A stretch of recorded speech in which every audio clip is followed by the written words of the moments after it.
Good afternoon, everybody. I certainly want to express my deep appreciation, thanks to Dr. Nizar Anwar and the organizing committee of the Pakistan Society of Nephrology for inviting me to present our company. As you know, our company is almost a 20-year-old company, and yesterday I did give you a talk about gut microbiome in health, disease, as well as healing process. This is more or less a sort of extension that pertains to the work related to the development of our products, which we have done all these years. Just yesterday, the disclosure, as you know, I'm one of the key founders of Kibows and continue to be employed as a management and scientific personnel, and certainly have substantial financial interest in the company, so you may have to take it with little salt if you just tell you if you have anything. And the roots is originally from India, but I always say that the fruits are from USA. Just to give you some sort of an idea, the concept, will the ball be the kidney of the future, was the initiation of our company in 1997 because of Dr. Eli Friedman. And there was a symposium at the International Society of Artificial Internal Organs at Scotland on August 4th. You can see the title of the symposium was, Will the Ball Be the Kidney of the Future? This was a 2-hour symposium, and on the extreme left is Dr. Skalshansran and Dr. Tetsumo Sunaka next, and on the extreme right is Dr. Eli Friedman. Of course, you are the only non-nephrologist and just took the initiative of taking this medical research into future. Well, as we talked yesterday, again tell you that any dysbiosis, the imbalance of the gut microbiome, is related to, we know that it is related to almost all sorts of diseases, starting from brain dysfunction, asthma, allergy, hypertension, peripheral vascular disease, obesity, inflammatory disease and all things. But we are putting our emphasis since from the beginning on the chronic kidney disease. Well, it's, again, I told you, dysbiosis is, as we discussed yesterday, it is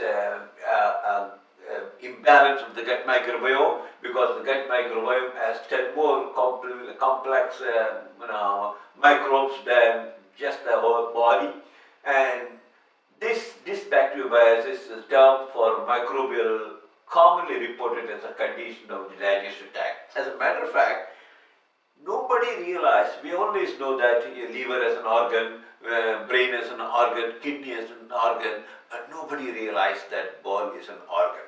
It was only in 2004 that the proceedings of National Academy of Sciences reported the microbiota can be viewed as a metabolic organ, exquisitely tuned to our physiology, that for function we have not had to evolve on our own.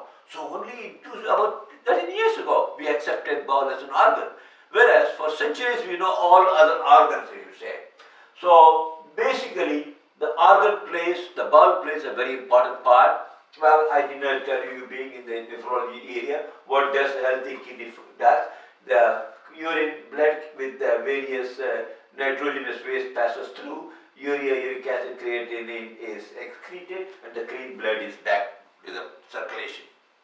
Well, this does not happen when there is a kidney impairment or kidney failure. And we were originally thinking of urea, uric acid as well as creatinine as the toxins. Of course, these toxins accumulated, and if these toxins accumulate, this is what we call as uremic syndrome. It becomes fatal if not treated. You know it very well. We were originally thinking only urea, uric acid, creatinine as surrogate uremic markers, but now we are learning more and more. There are over 100 uremic toxins, some of them present in a very small concentration, nano or micromolar concentration, but they are very highly toxic. So now we know urea, besides urea, uric acid, creatinine, there are other ones like guanidino compounds, indoxyl sulfate, phenol, paracresol, beta-tetramethylamine. These sort of compounds are not even removed by dialysis, some of these molecules. So We are more interested not only in just addressing urea, uric acid, creatinine, we are more interested in addressing some of the uremic toxins present in a small concentration. So basically, what does, when you have a good bowel or a good intestinal flora, you have a healthy population of high levels of lactobacillus as well as high levels of bifidobacteria as shown on the right hand side. And you can see this, the CKD patients, in this case there is a dysbiosis. This dysbiosis causes low levels of lactobacillus or bifidobacteria. At the same time, the uremic toxin promote the growth of pathogenic bacteria, I should say. So there is a large level of the pathogenic bacteria, and in between this good bacteria as well as the imbalanced bad bacteria, pathogenic bacteria, we have some of these which is called as bacteria, E. coli, enterococci or streptococci. They are neither bad nor good. They shift depending upon the circumstances. As a matter of fact, everybody thinks E. coli is bad. No, E. coli is not bad. E. coli is needed. One of the strain of E. coli is needed for vitamin K synthesis, which is necessary for actually blood clotting. So it was actually in 2012, the International Journal of Kidney just published a cover page telling there is a dysbiosis, and this dysbiosis is the main cause of chronic kidney disease. So what we are doing is we are basically adding our good microbe, 3 distinct strains of microbes targeted to each uremic toxins, and therefore we restore the balance to the good status. So that's the whole aspect of the product, and basically the possible actions of the product that we have developed is these product has 3 distinct strains of microbes. Collectively, these microbes produce what we call as bacteriocins, or what we call as antibiotic-like activity molecules, and they actually try to help reduce the pathogens, and it has a regulatory function of regulation of the various good bacteria and bad bacteria, and removal of unwanted nitrogen substances through the excretion.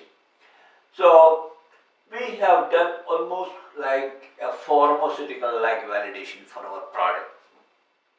To start with, what we do is we take artificial interest fluid in a flask, and we add urea, uric acid and creatinine, and then we shake the flask by adding the microbes individually combined together. You may be surprised, in about 4 to 6 hours, whatever uremic toxins we have added is totally disappears. Well, where did it go?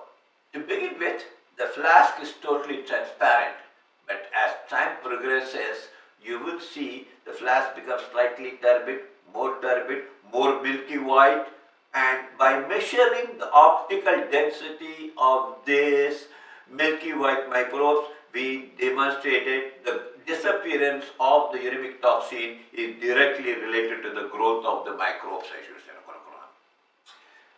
And we have extensive studies on that, and after doing that, what we just did was we wanted to find out, we normally create about 15 to 30 grams, about 50 to 25 grams of urea as an ingestion of the proteins, the end product of the protein. So removal of urea was the critical thing, and basically urea is hydrolyzed by urease enzyme to form ammonia, and ammonia immediately is transformed into the alpha keto acids into form keto amino acids. Amino acids actually form dipeptide, tripeptide and polypeptides, and it is the protein structure of the microbe that you just see, and your feces almost 50% of microbes in general if you. So one of the things we wanted to find out is, when you use the thermophilus, we are the first pioneers in identifying thermophilus as a very high urease activity that is responsible for the removal of urea, and we wanted to identify a particular strain of the thermophilus which is neither too fast or too slow in producing ammonia. So we took some time to identify. The one that we just chose is the one that we just see here as KB19 as number 1. And after doing a lot of studies in the lab, we found out that we want to do a little more extensive studies. The question came, what happens when anybody takes these probiotics, I should say?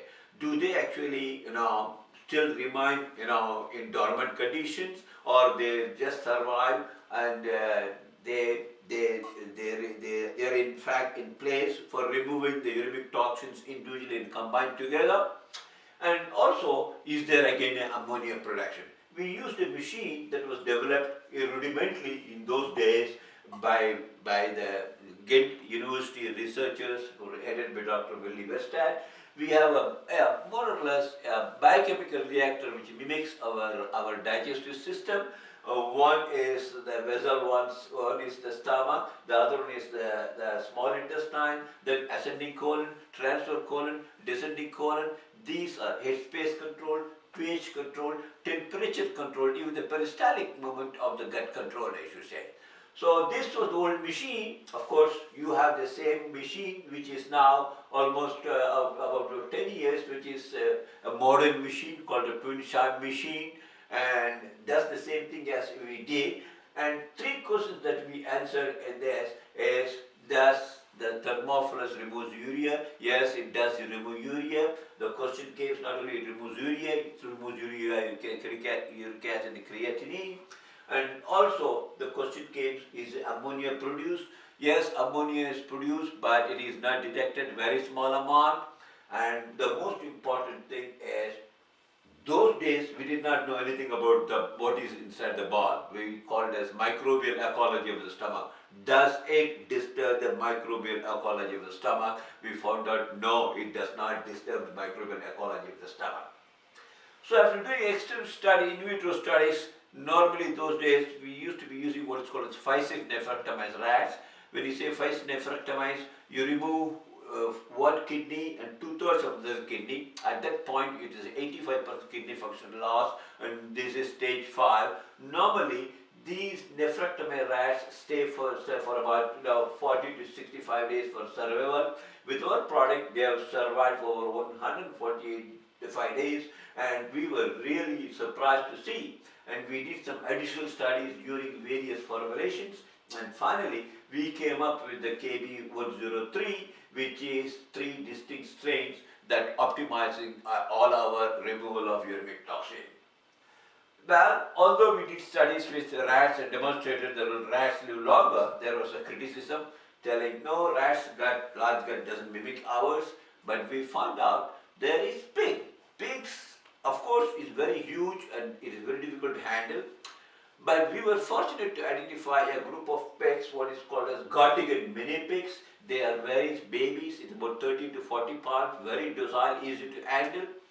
And unfortunately, these pigs were from Germany. So what we did was we imported 2 sets of pigs, 2 males and 2 females, and reared them in Lancaster farms near Philadelphia, about 70 miles from Philadelphia. And as the piglets came, we transshipped them by air to Indianapolis, Indiana. And there, Dr. Len Willis and Dr. Honda and his colleagues, they actually did what we call as a 5-6 nephrectomy. And after doing the 5-6 nephrectomy, by administration of the footballs, we demonstrated that they remove the uremic toxins. Not only that, they gain weight, the hematocrit electrolytes as well as urea and creatinine also charted. And by independent studies, we demonstrated that there is certainly all the formulations that we just used have been optimized. Those days we did not have what we call as acid resistant caps, so we were using the caps and we were enteric coating it. That's what we found out. Otherwise, when you take the probiotics per se, when they come in contact with stomach acid, it gets killed. So we were the first one to enteric coat the tablets. Now we have what we call as acid resistant caps. So we ultimately, after doing this, we demonstrated, so the level of urea, uric acid comes down not only in nephrectomy pigs, we also did studies with the cat. This was done by Richard Palmquist at Centennial Hospital. What he did was he recruited 7 volunteer pet owners, and they brought the cats every day who had a kidney failure, stage 3, stage 4. And by administering the product 7 to 15 million per day, they demonstrated there was a decrease in burn, not only decrease in burn, a decrease in creatinine also. And not only that, as a matter of fact, every pet owner, they brought the cat every month. So Dr. Palmquist took blood as well as urine, sent it to the lab, and the pet owners, every month they come and tell them that their cat was getting better and better. As a matter of fact, the biggest gift that we ever had was that when he called and told us on a Christmas Eve that he had a huge gift basket right in front of his door with the note telling Richard, I don't know what the heck you gave to our cat, my cat which has a kidney failure for the past 2 years. After feeding your product, it has become so active, it even starts climbing the stairs and jumping into my bed, asking for word meow, which it did, which was normal. So after doing the cat studies, he published it independently on his own. Then similarly, the studies were also done with dogs, and this was done by Christian Van Engelberg at Iowa. And here also we demonstrated the level of urea creatinine comes down. Not only that, the quality of life of the dogs are improved. So basically, we have licensed the product, veterinary product for cats and dogs with moderate to kidney failure for the past 11 years. There are over 10,000, there are 20,000 cats and dogs which is getting our product actually. It's called as Azanil, we licensed it, and the human product is called as Renadin. The formulation is the same. The only thing is that it's 15 billion, this is 45 billion I should say, and we have been marketing the product online from 2010. And if you ask me about the safety of the product, as of today, we have not received any report from any of the patients or consumers or from any of the pet owners that they had any adverse effect or any of them died because of the product. Our product so far has proved to be safe, I should say. And if there is any minor side effects, maybe just slight bloating or gas for about 15 days, but it gets self-corrected. So we feel good about it. And we also did some human clinical trials and multi-site clinical CKD 3 and 4 in Canada, Argentina, Nigeria, as well as USA. And this was published in Advances in Therapy. We also did a dose escalation studies right here in Philadelphia at Thomas Jefferson University. And we also did studies on ESRD patients undergoing dialysis with our product. And we found out the clinical trials that up to 270 million CFU dosing per day is well tolerated without any adverse effect. There was an improved quality of life with respect to physical activities, emotional well-being, and decrease in pain was observed in all these patients. There was a reduction seen in blood urea nitrogen, significant uric acid as well as creatinine, as well as the levels of the inflammatory biomarker CRP decrease. So in the dialysis patient, we also noticed the level of indoxylglucuronide, which result of the gut dysbiosis was also decreased. Okay. Well, we have also published all our data in peer-reviewed journals, and if you go to a website and look into the educational webinar, you will be able to retrieve all the data that we have published in 2002. So we have done certainly a formal-like validation for a product. Not only we have done a formal-like validation for a product, we also got a consumer survey that we did in 2013 as well as 2015. As you can see, we did this on ESRD as well as CKD 3 and 4 patients, and ultimately you can see almost 3 out of the 4 patients have reported improved quality of life. Again, I want to tell you that nobody reported any adverse or serious adverse effect on this, so the product is very safe. And although we started our product to develop a product like a drug, but we changed over the scenario because there is no company making probiotics with the drug master file. So our product is not a drug, but it is a dietary supplement. Your drug, you have got a full clinical phase 1, phase 2, phase 3, and then go for FDA to get a drug claim. In our case, our preclinical is almost like one that we just did for the pharma-like validation. Well, we have also done the clinical studies in humans as well as cats and dogs. And so we have done the pharma-like validation for a product. If it's a drug, you go to preclinical phase 1, phase 2, phase 3, and then make a drug claim. And whereas in our case, although we started the idea of developing a drug, there is no company making probiotics with a drug master file. So we have either a food grade or dietary supplement grade. So the product that we have developed is the health supplement, dietary supplement. But as we have seen, we have done a preclinical trials almost like a drug. We have done also human clinical studies, and generally the strains or the probiotics are recognized by US FDA as what we call as generally recognized as safe or GRAS status. We can make a structured function claim, that is help maintain healthy kidney function. That is why we cannot use as per FDA anything like a drug, therapy, pure, cryptic, etc. we cannot use. So we say structured function help maintain healthy kidney function. Now, there are over 840 million patients in the worldwide with CKD problems. Out of that, only about 2 to 3 million are stage 5 who get dialysis. And a lot of other people, especially those who are in CKD 3 and 4, they don't have any other option other than trying to maintain their primary disease like diabetes or hypertension. And we have 3 distinct strains. Streptococcus thermophilus removes urea, uric acid, creatinine.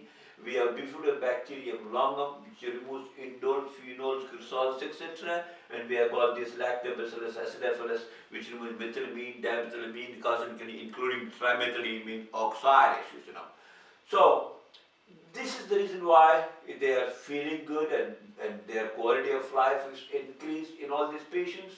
So if you take the kidney, excuse my, addressing this to nephrologists, at the present time, you people are treating only the symptoms, not the cause. If you take the kidney is a one single organ with 3 distinct functions.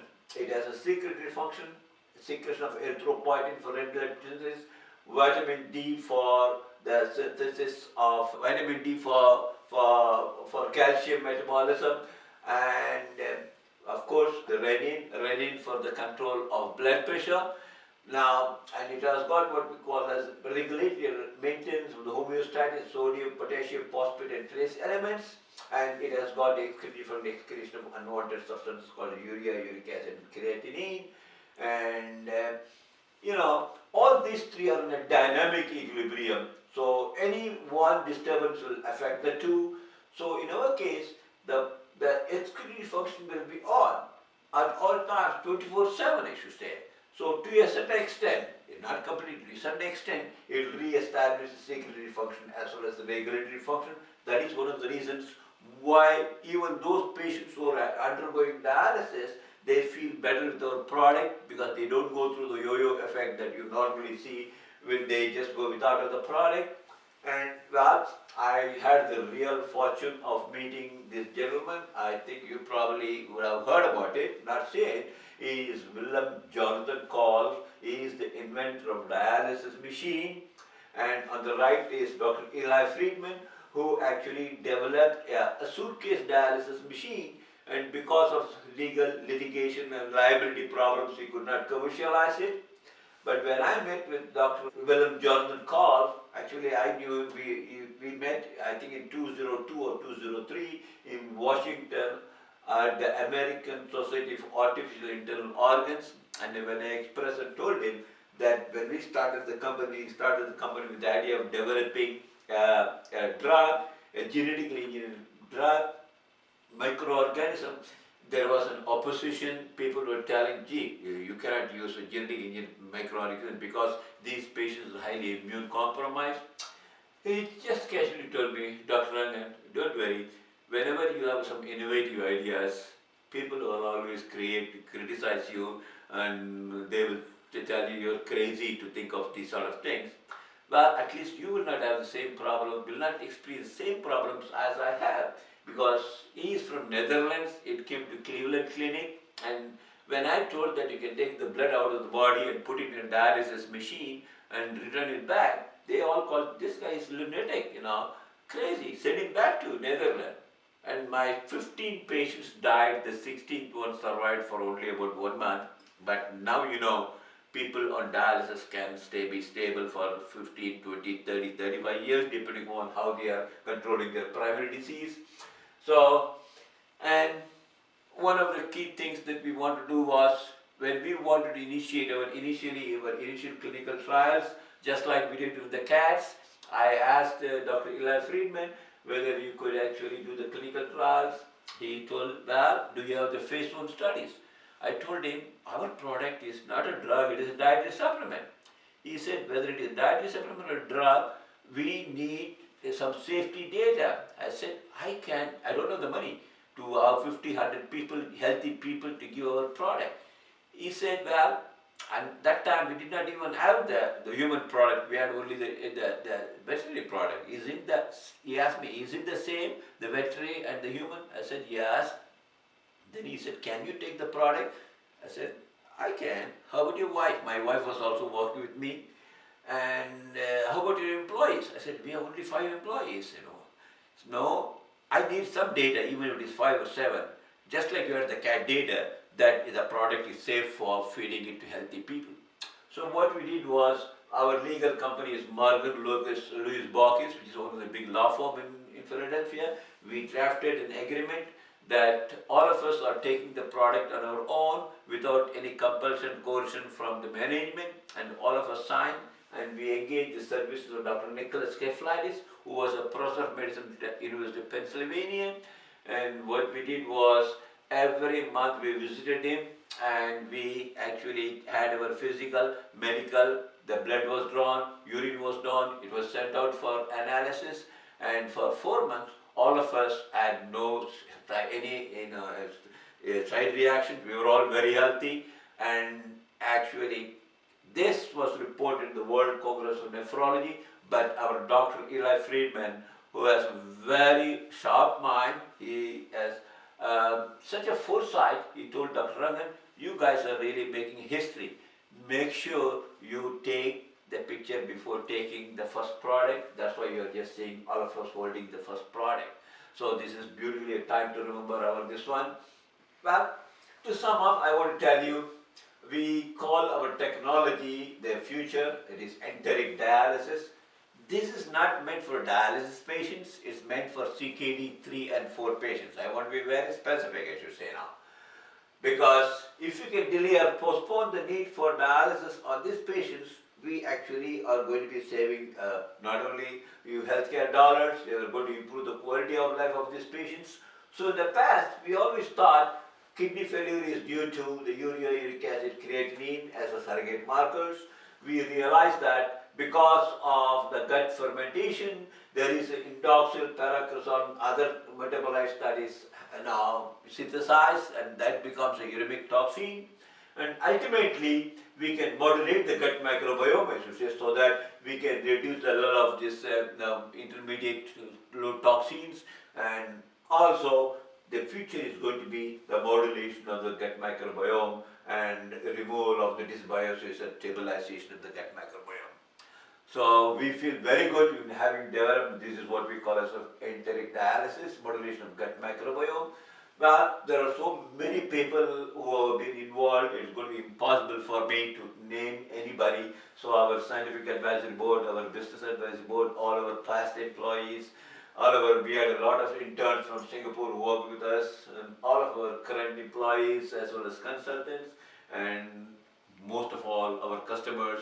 We have over so many thousands and thousands of customers who buy our product and reported that the product is helping them to feel better. And of course, we are going to be doing a much more exhaustive clinical trials on the GFR and stabilization. And finally, everyone is asking, a lot of times people ask me, how did you come up with the name Kibows? Well, to make the long story short, when we started, we wanted to actually substitute the failing kidney function by the bowel, so we put kidney and bowel both together. But later we came to know that Kibo in Japanese means hope, so we want to give not only hope to the Japanese kidney failure patients, we want to give to the hope for the entire world population of patients. So Thank you very much for your attention, and I'll be pleased to answer any question.